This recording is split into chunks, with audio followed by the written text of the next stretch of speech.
Salam, salam, salam. Haleluya, haleluya. Bapak Ibu, sahabat kenalan saya, handai tolan semuanya di seberang sana. Kali ini Edu Sareng bersama YouTube Naruk Sareng hadir lagi di hadapan Bapak Ibu sekalian. Dan YouTube saya kali ini adalah kelanjutan daripada YouTube saya yang pertama minggu lalu. Yaitu saya telah berkisah bagaimana kasih karunia Tuhan Yesus datang untuk memanggil saya kembali dari dunia kegelapan. Yang saya namakan kisah itu adalah kisah Tuhan Yesus datang melamar saya. Karena kasih karunia-Nya kepada saya pribadi. Dengan cara yang sangat spektakuler seperti yang saya sudah ceritakan, yaitu di mana saya berjumpa 3 Alkitab, 1 Togat Gembala, dan 1 buku karangan Billy Graham yang berjudul Khotbah yang Transformatif. Kisah itu adalah sangat kuat mempengaruhi hidup saya, sehingga dari kisah itu saya mengalami yang namanya lahir baru. Tapi lahir baru awal permulaan. Yang saya sebut dengan Yesus datang melamar saya karena kasih karunia-Nya kepada saya. Bapak Ibu sekalian, di YouTube saya yang berikut ini, saya bicara kelanjutan daripada perjalanan hidup Kristen saya ketika saya mengalami lahir baru. Yaitu apa? Perjalanan hidup saya ketika saya mulai masuk di dalam peribadatan orang Kristen. Yaitu apa? Di jemaat. Dan waktu itu sesuai dengan petunjuk dari penemuan saya Alkitab itu, bahwa saya masuk di Gereja Kristen Karismatik GBI. Dan kami di Maumere ada beberapa GBI ya, tetapi GBI yang saya pilih adalah GBI Siloam. Bapak, Ibu, saudara-saudara sekalian, pada peristiwa yang kedua ini yang ingin saya ceritakan kepada Bapak Ibu sekalian, yaitu adalah kelanjutan daripada peristiwa bagaimana Tuhan datang menemui saya, memanggil saya kembali dari dunia kegelapan. Kemudian berbagai macam pergumulan dan persoalan hidup saya alamin. Akhirnya sampai saya masuk di dalam gereja GBI Siloam Maumere. Luar biasa pengalaman saya. Ada hal-hal baru yang saya tidak pernah temukan ketika dulu waktu saya masih berada di gereja warisan saya, yaitu warisan orang tua leluhur saya. Saya tidak pernah alami. Satu hal yang ingin saya sampaikan, bahwa ketika saya di GBI Siloam, di Gereja Kristen Karismatik, luar biasa. Ada persaudaraan, ada persahabatan. Yang betul-betul gereja itu adalah gereja hidup. Di mana saya orang baru tentunya di gereja itu. Begitu banyak orang ingin tahu, datang, menyapa. Luar biasa yang mereka lakukan. Ada persahabatan yang baru, betul-betul saya baru mengalami selama saya hidup sebagai orang yang kenal Tuhan Yesus. Luar biasa. Bercerita, duduk dengan saya. Namun satu yang unik yang saya alamin adalah apa? Semua orang rame-rame mendoakan saya. Jadi setiap kami diskusi, omong apapun, karena saya jemaat baru, semua rame-rame mendoakan saya. Saya tidak tahu lagi ini sudah berapa kali. Kalau saya hitung dari sejak 7 tahun lalu, mungkin sudah 2-30 kali kepala saya ini dijamah ya. Dijamah oleh gembala, oleh para pendeta, pendoa syafaat, bahkan jemaat biasa. Ketika kami diskusi, omong, dalam suatu kesempatan pasti mereka minta bahwa, "Opa, bolehkah kami mendoakan Opa?" Itu luar biasa. Dan ini baru saya alamin selama hidup saya sebagai orang yang percaya Tuhan Yesus di kekristenan seperti ini yang saya alami, dan itu luar biasa. Satu hal yang ingin saya sampaikan adalah bahwa ketika mereka mendoakan saya ingat ini, saya lupa siapa, tapi ini pasti bahwa ternyata ada satu pribadi, mungkin pendeta, mendoakan saya tetapi dengan satu tuntunan. Yaitu apa? Mereka mendoakan saya dan menuntun saya untuk menerima Tuhan Yesus sebagai Tuhan dan Juru Selamat saya. Luar biasa. Luar biasa. Yaitu apa? Saya harus juga mengikuti doa mereka kata per kata, kalimat per kalimat. Hai, saya memang terkaget-kaget karena saya tidak pernah tahu itu dan saya tidak pernah mengalami ketika saya dulu dituntun. Dan itu luar biasa, bukan satu orang, ada beberapa orang. Mereka doakan saya. Dan saya betul-betul sangat bahagia. Lalu, apa maksudnya saya dituntun untuk terima Tuhan Yesus sebagai Tuhan dan Juru Selamat saya? Saya mau menyampaikan dan memberikan analogi. Itu hal yang sebenarnya luar biasa. Karena memang itu perintah. Perintah Tuhan. Kamu harus saling mendoakan, saling membantu, saling menegur, saling menopang, saling segala macam, harus bersama-sama di dalam satu jemaat. Jadi itu adalah ternyata perintah Tuhan. Lalu bagaimana kalau saya menganalogikan dengan kehidupan kita di dunia sekuler? Ternyata apa? Doa itu bagi saya adalah apa?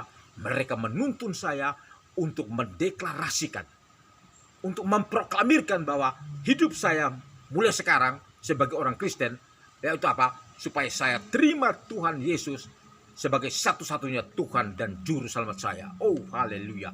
Luar biasa. Dan kalau kita lihat di bangsa dan negara kita, 17 Agustus 1945, Bung Karno dan Bung Hatta memproklamirkan kemerdekaan bangsa kita. Bebas.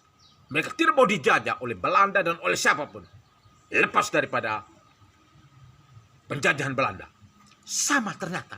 Kalau saya analogikan dengan hidup saya, mereka juga mendoakan saya, menuntun saya agar saya memproklamirkan supaya saya apa? Saya sekarang hidup baru, lahir baru, dan menolak, tidak mau dijajah lagi oleh setan. Itu persamaan analoginya, luar biasa. Sehingga saya harus deklarasikan, saya juga mengikuti ucapan kata dan kalimat per kalimat, luar biasa. Dan bersamaan dengan itu, saya juga mengaku dosa saya. Dan uniknya saya mengaku dosa saya tahu, saya langsung mengaku dosa. Jadi tidak perlu pergi berhadapan atau menghadap siapa-siapa, tidak. Saya langsung kepada Tuhan. Dan itu pun nanti besok-besok banyak kita akan diskusikan itu. Tetapi karena pengakuan dosa ini adalah bersifat sosial, di mana orang yang juga saya jahati cukup banyak dalam kehidupan saya, dan tentu Bapak itu tahu, Ibu tahu, kehidupan saya sebelum ini adalah kehidupan sangat brutal ya. Saya betul-betul masuk dalam dunia kejahatan model apapun. Seperti itu. Sangat jahat. Sehingga saya harus mengaku dosa saya. Maka saya pun mengaku dosa. Yang terlebih adalah orang-orang di sekitar saya. Saya bertemu istri saya peluk, dan saya katakan, Mama, ampuni saya sudah berdosa. Dan hanya kekristenan ini membuat saya berani untuk mengakui terus terang bahwa begitu lama saya mengkhianati istri saya.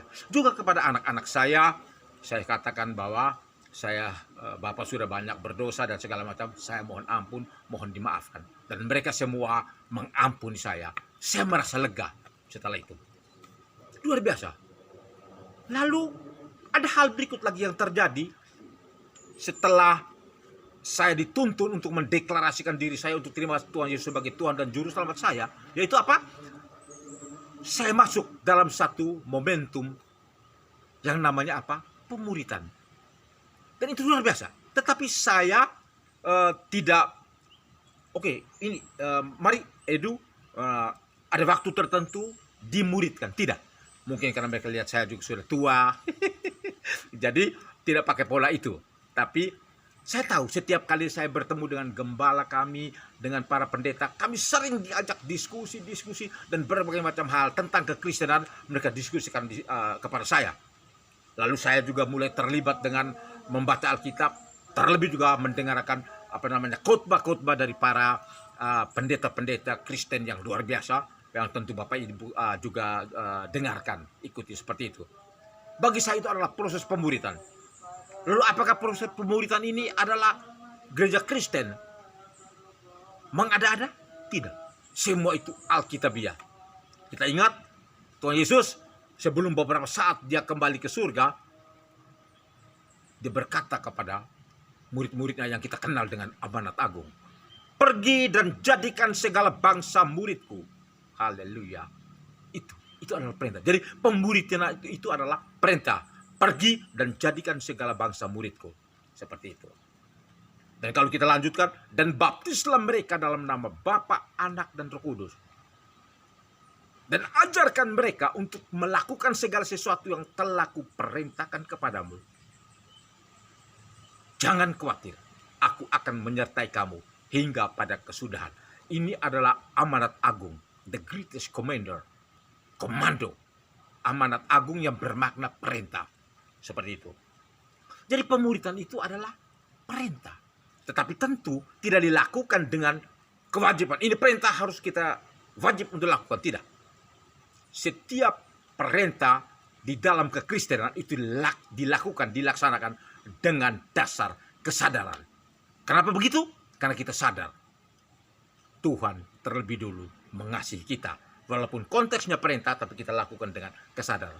Maka konteks agama Kristen atau pengikut-pengikut Tuhan Yesus yang benar, mengikuti Tuhan Yesus adalah dengan kesadaran. Kenapa? Tuhan Yesus terlebih dulu mengasihi kita. Seperti itu. Jadi setelah pemuritan, maka tibalah saat yang paling menegangkan, dan bagi saya ini adalah ritual yang paling sakral menurut saya di dalam iman saya sebagai orang Kristen karismatik. Yaitu apa? Baptis. Luar biasa.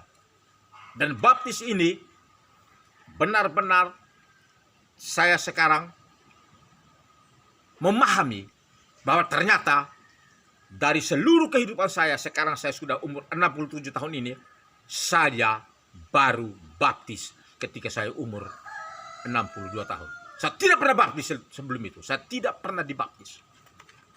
Dan soal baptis ini, Bapak Ibu sekalian, saya akan sharing di YouTube saya berikutnya, tentu dengan cara pandang dan akal sehat saya, nalar saya, logika saya sebagai orang yang bukan mempelajari teologi atau katakan filsafat atau hermeneutika yang sulit-sulit, tidak.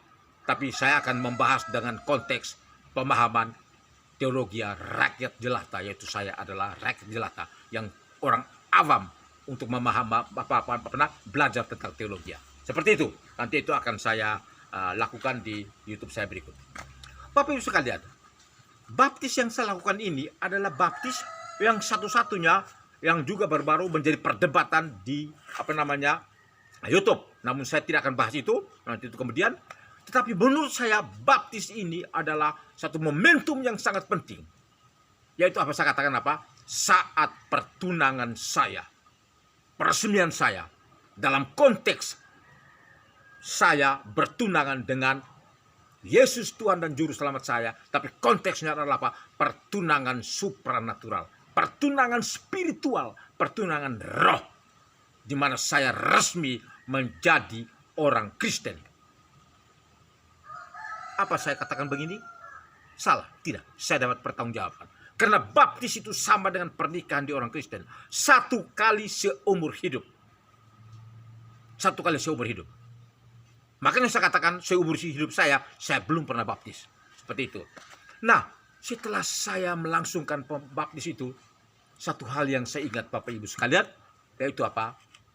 Saya dibaptis oleh Bapak Gembala kami, Bapak Robi, Pendeta Robi, di tempat saya ini, di belakang saya sekarang ini, yaitu di pinggir pantai. Ada satu kalimat yang saya bangga luar biasa yang keluar waktu itu. Dikatakan apa? Ketika satu orang bertobat, maka apa? Surga akan berpesta pora. Para malaikat akan memuji dan menyembah Allah, berpesta pora karena ada satu orang bertobat. Luar biasa. Itu dasarnya. Ini juga membuktikan bahwa apa? Tuhan datang sampai kepada kita. Tuhan datang bertemu dengan kita adalah orang per orang, pribadi per pribadi. Tuhan tidak pernah datang pakai rombongan. Dasar luar biasa. Seperti itu. Dan setelah saya dibaptis, mulai dengan perjalanan hidup saya sebagai orang Kristen masuk di dalam jemaat. Dan itu luar biasa. Banyak hal yang saya alami di sana, banyak hal yang saya jumpai di sana. Tetapi satu hal yang pasti, ada damai sejahtera. Ada pergumulan banyak pun, tapi tetap damai sejahtera. Kenapa? Begitu hebatnya teman-teman kami di Kristen Karismatik, khususnya juga di kami GBI Siloam. Saling bantu, saling menolong, saling sapa, betul-betul hidup. Kita tidak berada di sebuah suasana gereja mati, tapi gereja yang hidup. Luar biasa.